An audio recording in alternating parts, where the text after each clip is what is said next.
বর্তমান সময়ে একটা ভাইরাল টপিক, শুধু বর্তমান সময়ে না, মানে প্রত্যেকবার ঈদ আসার আগে সবার নিউজ ফিডে একটা টপিক দেখা যাবে। মানে কথাগুলো হচ্ছে এমন যে সামনে ঈদ অথচ মনে কোনো আনন্দ নাই, ফিলিংস নাই। টিকটকের ফর ইউ, ফেসবুকের নিউজ ফিড, মানে সব জায়গাতে এই টাইপের কথাগুলো বলা হয়। সামনে ঈদ অথচ মনে কোনো আনন্দ নাই। ভাই তগো আনন্দ থাকবো কেমনে? তগো আনন্দ থাকবো ওইসব কুত্তা মার্কার ডে গুলাতে। কিস ডে, প্রপোজ ডে, 14ই ফেব্রুয়ারি তখন নাকি আবার বিশ্ব ভালোবাসা দিবস। মানে তখন তগো মনের মধ্যে প্রচুর আনন্দ কাজ করে, যেখানে আমাদের প্রিয় নবী হযরত মুহাম্মদ সাল্লাল্লাহু আলাইহি ওয়াসাল্লাম বইলা গেছেন, ঈদ মানে আনন্দ, ঈদ মানে খুশি। আর এই ঈদের দিনে প্রত্যেকের মুখে তোমরা হাসি ফুটাইয়া দিও। আর ঈদ আসতে না আসতে তোমাকেও এমন থুতমারানি মার্কা পোস্ট দেখে মনে হয় জাতি হিসাবে কতটা বাইঞ্চত মার্কা জাতি আমরা।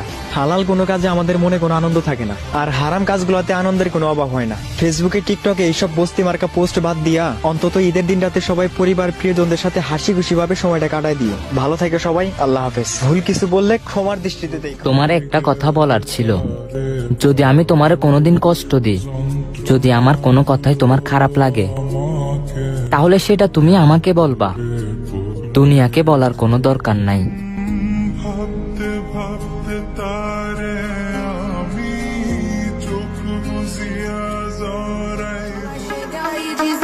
মন মাতাল হতে পারে, কিন্তু মস্তিষ্ক না। তোমার প্রতি দুর্বল ছিলাম, কিন্তু বোকা না।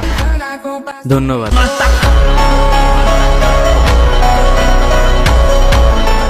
বলে কিছু মনে করিও না, কিছু জিনিস তোমার থেকে আশা করি না।